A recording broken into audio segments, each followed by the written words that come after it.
Welcome to another episode, everyone. Black excellence is on full display at the FIFA World Cup. And now whites are taking credit for the blacks' dominance at the FIFA World Cup.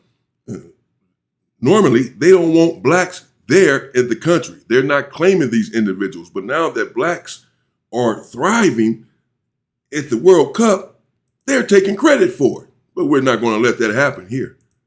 If you've been watching the World Cup, you may have noticed something interesting. A lot of players representing countries that people don't traditionally associate black people with are black. Because if you're watching these matches, black players aren't the exception. We're the majority of what you're seeing on the field. France versus Senegal look like cousins arguing at Thanksgiving. Then you see black players representing the Netherlands, Switzerland, Canada, Germany, Belgium, even Japan's goalkeeper, half Japanese, half Ghanaian. Then the World Cup comes around and reminds everybody, black people are everywhere. Can we talk about the sheer level of black excellence at this World Cup?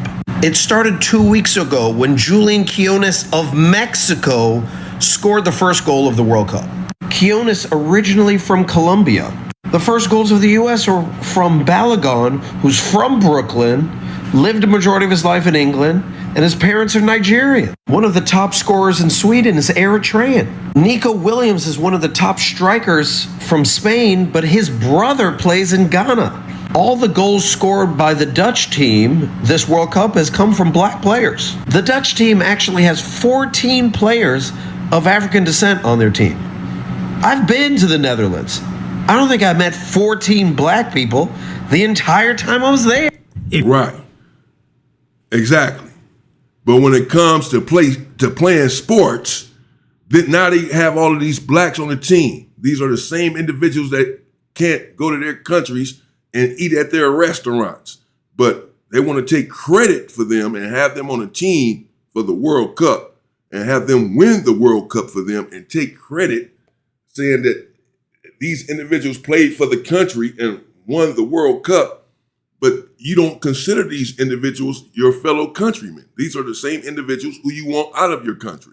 But now that the World Cup is here and these individuals are flourishing in the World Cup, you want to take credit for that. So you now want to invite them in as countrymen just while the World Cup is going and take credit for it and then go back to your racist ways.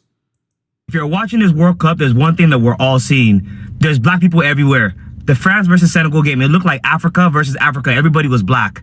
The guy that scored the first goal for Mexico, blacker than me. The goalkeeper for Japan, we'll call him DeAndre Suzuki, black. Norway, Ecuador. Right. Since when? So you would think that all of these countries, when you're watching these soccer games, are black countries. Japan, their goalie is black. You better not take your black ass over there and try to eat at one of their restaurants. They're going to be taking pictures of you like you come from some sort of zoo. Like they've never seen you before. Like you're some sort of freaking creature. But now that the World Cup is on display, we need this black excellence. So we're going to put all of you on our team as if you represent our country. When really we don't want you in our country.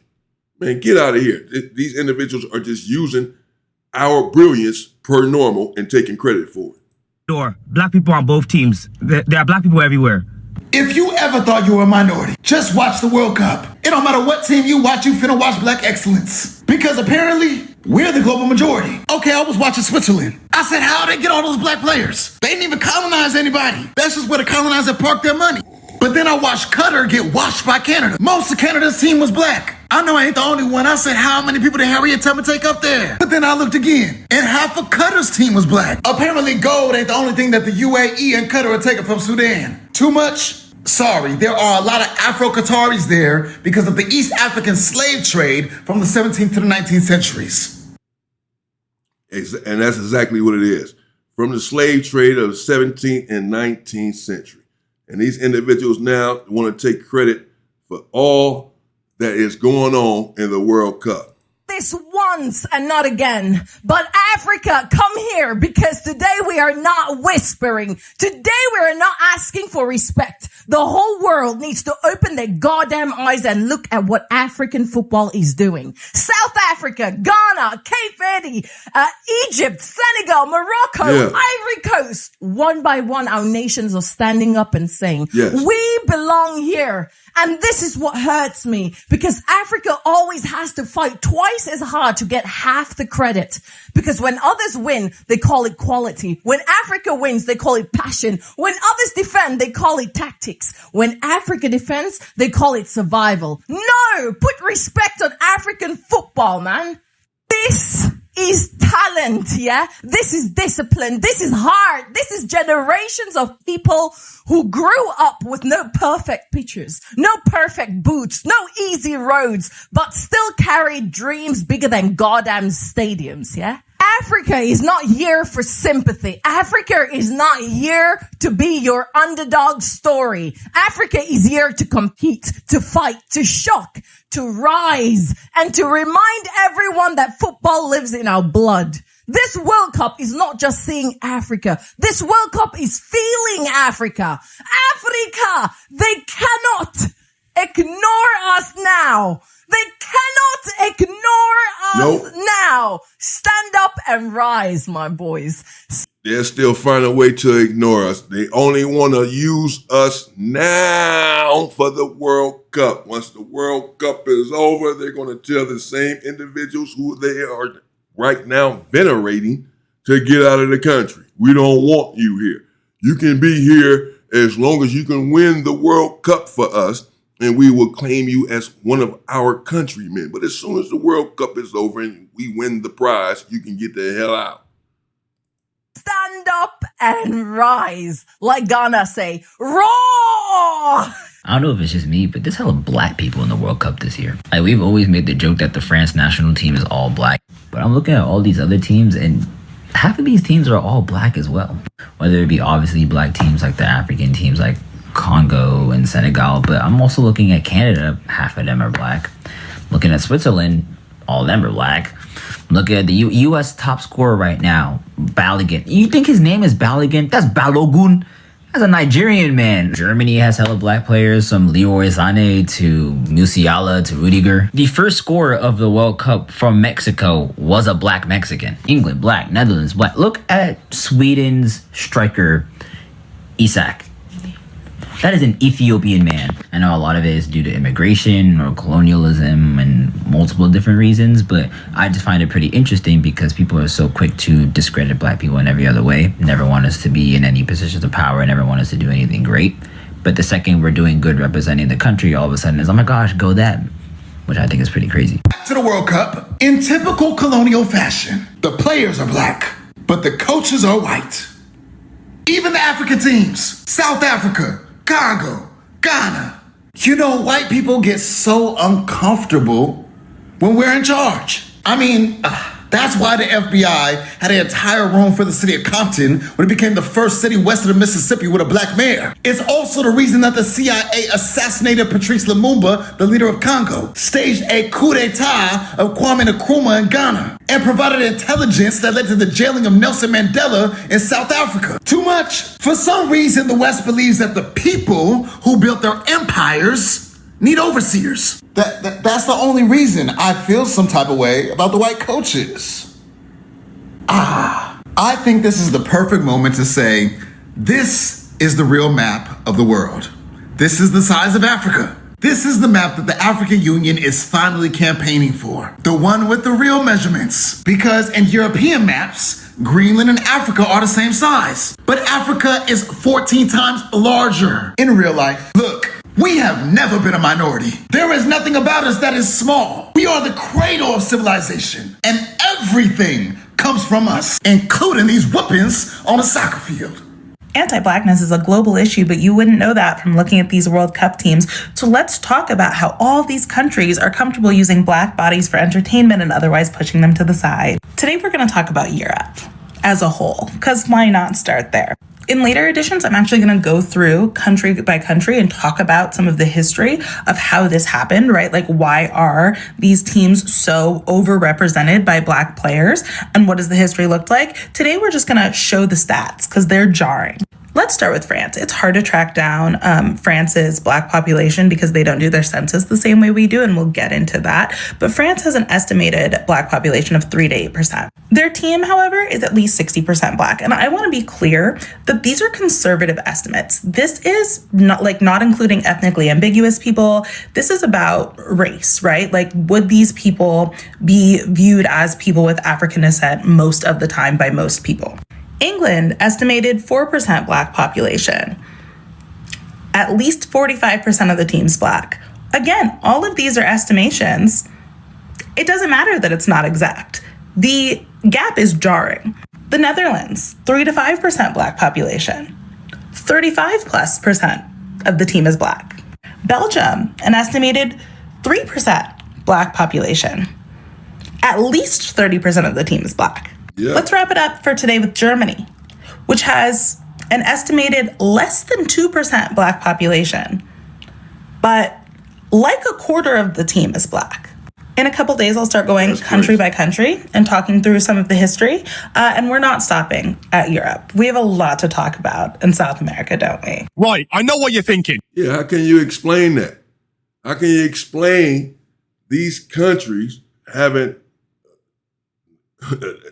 nearly zero black population, but the team is predominantly black in all of these situations? Well, because they know that if they do not have blacks competing on their team, then they're not going to win the World Cup, because these teams will be competing against other black teams.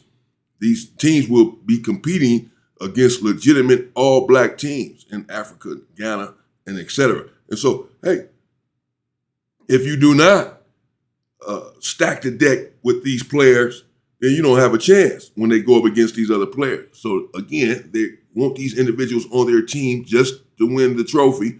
And once they win the trophy, they're going to go back, they're going to revert back to their racist ways. They're still racist now, but they're just using these individuals, using their black bodies and black excellence, and claiming these individuals just to win this trophy.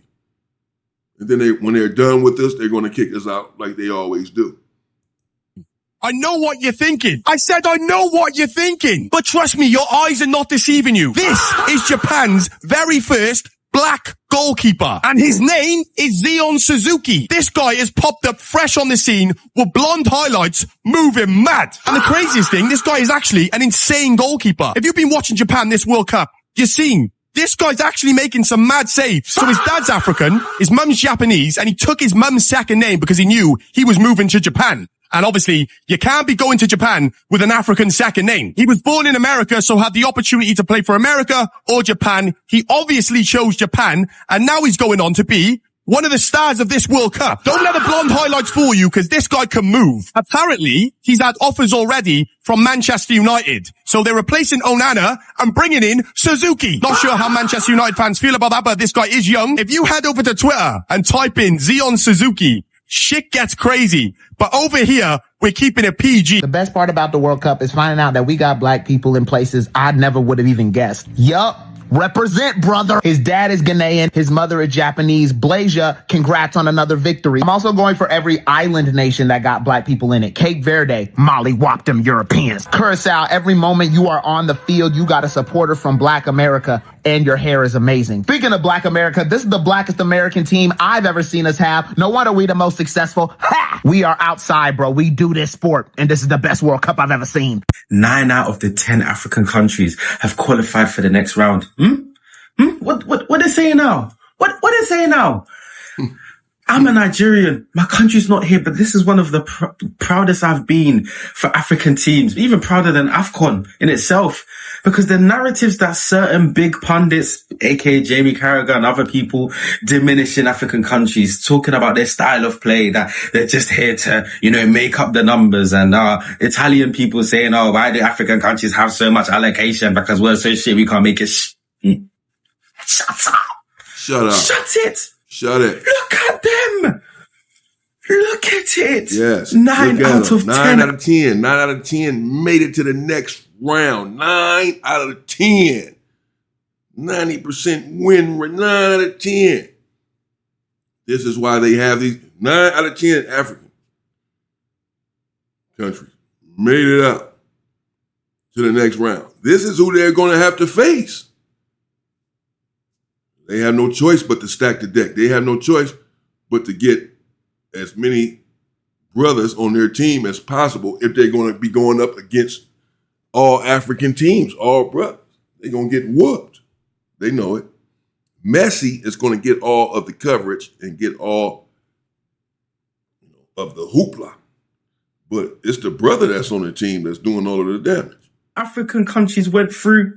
Even when I made that other video and it went viral, some of you guys were in the comments saying, it's only the first round, you're getting too excited. Shut up, come outside. If Nigeria was in this year, you don't want to know what I would do. You don't want to know what I would do. Lost word.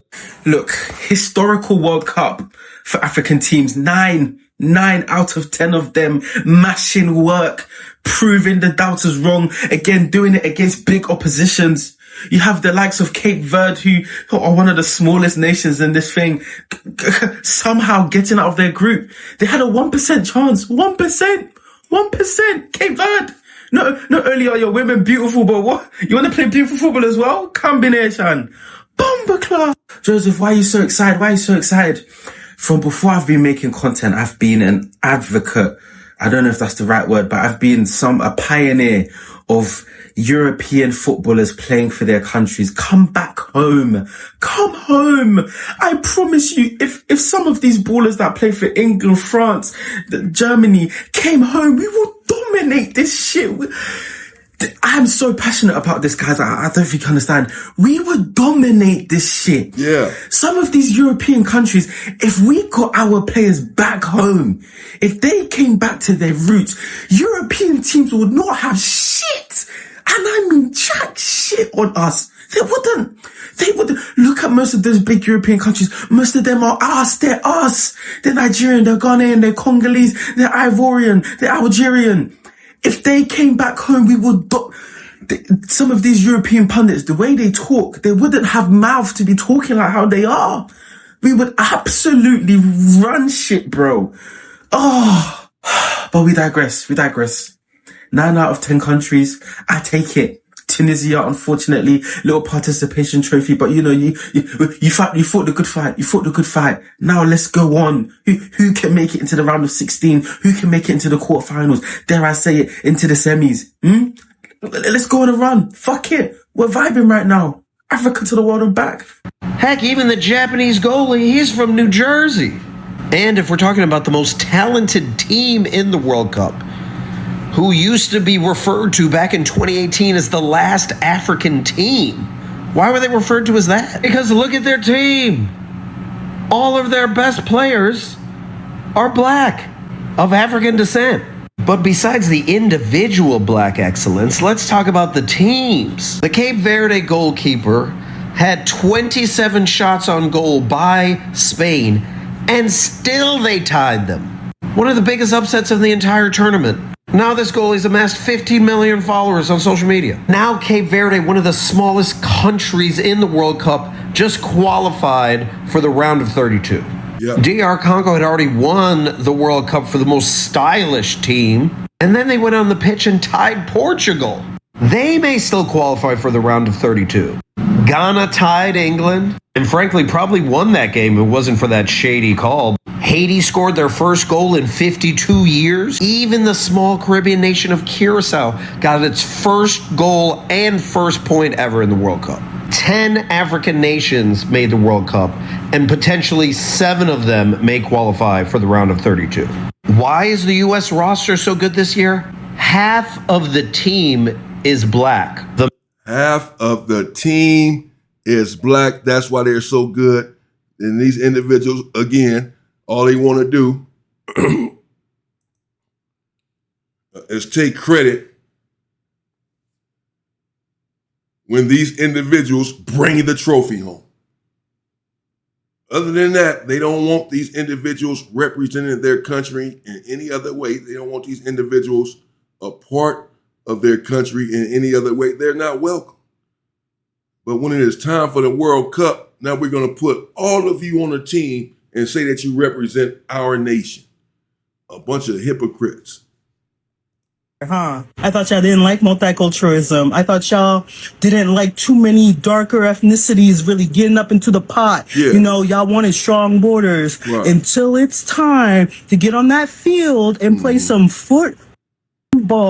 Then it's Africans all up and down them lineups everywhere you go. This reality is just further proof that the Western world as we know it is built on the commodification and strategic deployment of black bodies. Black bodies? Yes, I agree. Shout out to you, sister. There you have it. Let me know what you think in the comments. Please subscribe to the channel if you have not done so. The unwoke culture. And we're calling this stuff out. These individuals are hypocrites. They don't like us. They don't like you. They don't want you in their countries. You can't even sit down and have a bite to eat without being harassed. But when it's time for the World Cup, they're going to represent you and want you to represent them and claim you as one of their countrymen, only to secure the victory, and then you're back to being who you are in their eyes. No, if you don't respect us at every day of the year, no matter what time of the year it is, then we shouldn't be over here playing for you. We should be over there, like the brother said, go back to where you're from and play for your own people and win the World Cup. Because if you're all on the same team, you're going to win it. They know this. We all know this. Stop taking credit for everything that we do. Come up with your own stuff. Stay safe and power to the people. Shout out to my brother Akeem for sending me this video. Even though I've seen it before, I was going to react to this. But shout out to the brother. Appreciate it.